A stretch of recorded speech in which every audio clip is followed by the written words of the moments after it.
The film opens in the prince's castle on the night everything changes.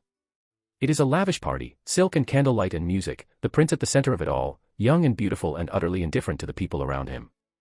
Then a knock at the door. An old beggar woman, hunched and gray, standing in the cold with a single rose in her hand. She asks for shelter. She offers the rose in exchange. The prince looks at her with contempt and turns her away. And then she straightens. The gray falls away. The rose glows. And standing before him is an enchantress, radiant and terrible, who has seen his cruelty clearly and has decided it will not go unanswered. She curses him. The prince transforms, in agony and horror, into a beast. Enormous, covered in dark fur, with the face of something between a lion and a wolf and a buffalo. The castle itself transforms, darkening, crumbling at its edges, the beautiful grounds going cold and gray. The enchantress leaves two things behind. A magic mirror, and the enchanted rose under a glass bell jar. It is already shedding petals. When the last petal falls, the curse becomes permanent. The beast will remain a beast forever, and his servants will become fully inanimate, objects with no memory of ever having been human. The only way to break it is to love another and earn their love in return, not forced. And she erases every memory of the prince and the castle from the village below. He will simply cease to exist in anyone's mind. Years later. A small French village, Villeneuve.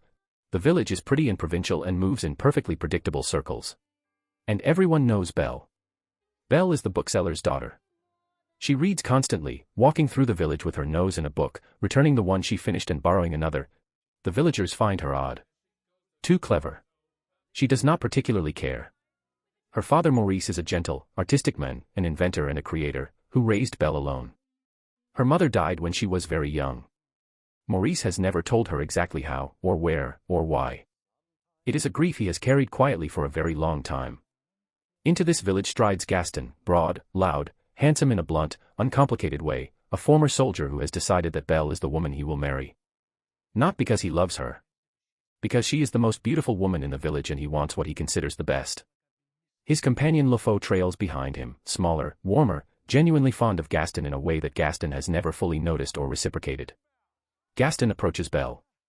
Belle manages to be civil and escape simultaneously. She goes home to find Maurice preparing to set off for the market fair, wearing the scarf she made him for good luck. They say their goodbyes. Maurice rides into the forest. The path grows darker. Wolves appear from between the trees, fast, aggressive, surrounding his horse. The horse bolts in terror and Maurice is thrown. He crashes through the undergrowth until he breaks into a clearing, and finds himself standing before the gates of an enormous, dark, beautiful, ruined castle. He goes inside. The castle is not empty. It feels empty, the great hall is cold and dim and still. But things move. Candlesticks shift. A clock ticks and seems to watch him. A teapot appears and pours itself. He picked a rose from the garden on his way in. For his daughter. The beast throws him in the dungeon. Maurice's horse has returned without him, spooked and riderless. And Belle goes on alone. She finds the castle.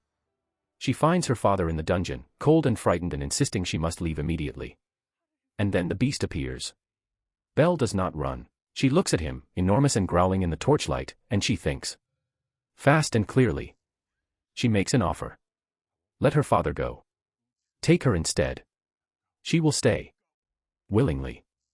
The beast looks at her for a long moment. Then he agrees. He releases Maurice, who is dragged out before he can say goodbye, protesting all the way, and closes the gate between them. Belle is alone in the beast's castle. And she stands in the cold stone corridor and holds herself together. The beast, prodded by Lumiere who sees opportunity where the beast sees only an obligation, takes Belle to a proper bedroom, large, warm, furnished. He tells her she may go anywhere in the castle. Anywhere except the west wing. He says it as an order, not a request, and slams her door on his way out. That evening he demands she come to dinner. She refuses. He shouts through the door. She shouts back. The servants listen to this exchange from the corridor and exchange worried looks. She comes downstairs eventually, hungry, and finds the dining room transformed. Lumiere has organized a full welcome performance, the enchanted objects singing and dancing across every surface of the table. It is spectacular and ridiculous and completely impossible, and Belle watches it with the expression of someone who cannot decide whether to laugh or cry and ends up doing something close to both. Belle explores the castle and finds her way to the west wing. The door is there. She goes in. It is a ruined room, half collapsed, dark, the furniture smashed and covered in scratch marks, portraits slashed through. At the center of it is the enchanted rose, glowing faintly under its glass bell jar, its petals slowly falling one by one. Belle reaches toward it. The beast appears in the doorway, and the fear in his eyes is unmistakable. He shouts at her to get out. Belle flees. She saddles a horse and rides for the gate. The wolves find her before she reaches it, the same wolves that chased her father, circling in the dark forest, closing in. And then the beast comes crashing through the trees. He fights off the wolves. It is not a controlled, elegant fight, he is as much animal as man in the dark, throwing wolves aside with raw strength. But he takes wounds doing it. And when the wolves retreat, he collapses. Belle looks at him on the ground. She could leave. The path is clear. She is not a prisoner right now, nothing is stopping her. She looks at the path. She looks at him. And she stays. She gets him back to the castle and tends to his wounds. He grumbles and flinches and complains that it hurts. She tells him sharply that it would hurt less if he held still, and that he should be grateful she stayed. He is quiet for a moment. Then he says, "Thank you." Like he means it. Like he is surprised to mean it. Something shifts between them. The beast shows Belle his library, an enormous, breathtaking room full of thousands of books reaching up to a ceiling she cannot see. He offers it to her. All of it. She turns in the middle of the room and looks at the shelves going up and up and up, and the expression on her face is the purest thing in the film. He tells her about himself. She tells him about herself. She asks about his past. He tells her something the film reveals in fragments. His mother died when he was young, from illness, and his father was cold and cruel, and nobody ever taught him how to be otherwise. It is not an excuse. It is context. And Belle hears it as context. They spend time together in the snow. They eat together. They read to each other. And one evening the beast dresses carefully, awkwardly, with the servant's help, and they dance in the golden ballroom, Mrs. Potts singing softly from the corner. That night the beast takes Belle to the magic mirror. He shows her something in it, her father, alone and sick in the woods, lost and searching for her. He looks at her face as she watches it. And then he tells her to go. He releases her. He gives her the mirror so she can remember him. He lets her go because he loves her enough to want her happiness more than his own. Belle takes the mirror and rides home. Gaston has brought the village, and a carriage from the local asylum. He has had Maurice declared a madman. The claim is that Maurice has been raving about a beast in the forest, a castle, Belle being kept prisoner, the words of a lunatic, Gaston says, with the smooth confidence of someone who has already won. He offers Belle a trade, quiet and clear, agree to marry him, and Maurice goes free. Belle refuses without hesitating. Then she does something Gaston did not expect. She holds up the magic mirror. She shows the village the beast, standing in the castle, miserable, staring into the dark since she left. She is trying to prove the beast is real, that her father is not mad. What she does not anticipate is how the village will read what they see. They see something enormous and terrifying.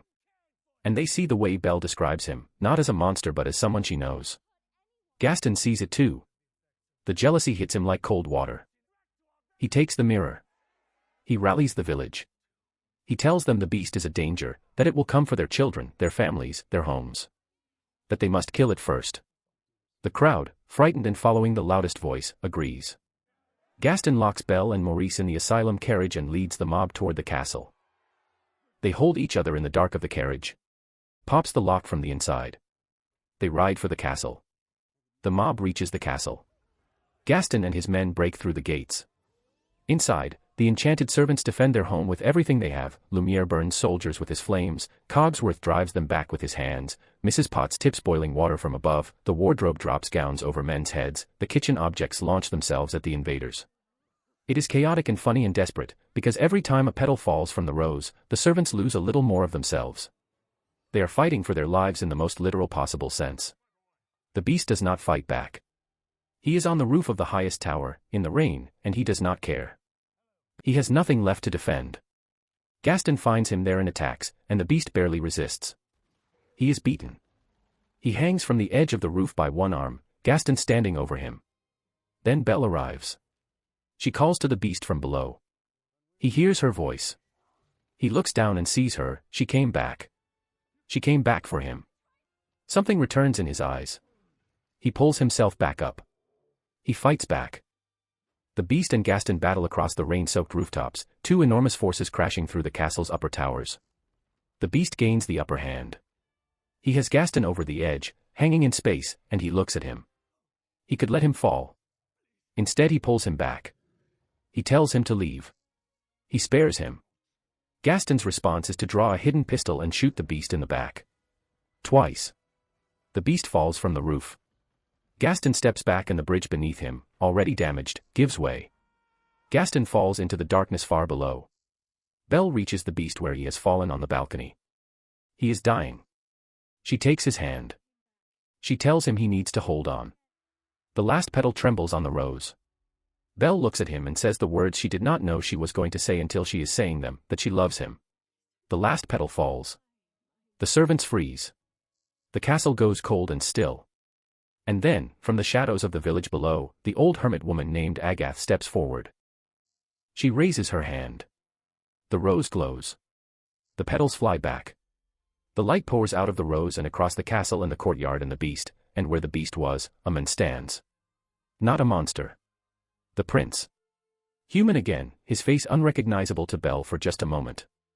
And then she looks at his eyes, and she knows. She has always known him by his eyes. The servants transform. The castle itself repairs around them, stone by stone, the darkness lifting, the gardens blooming back into color.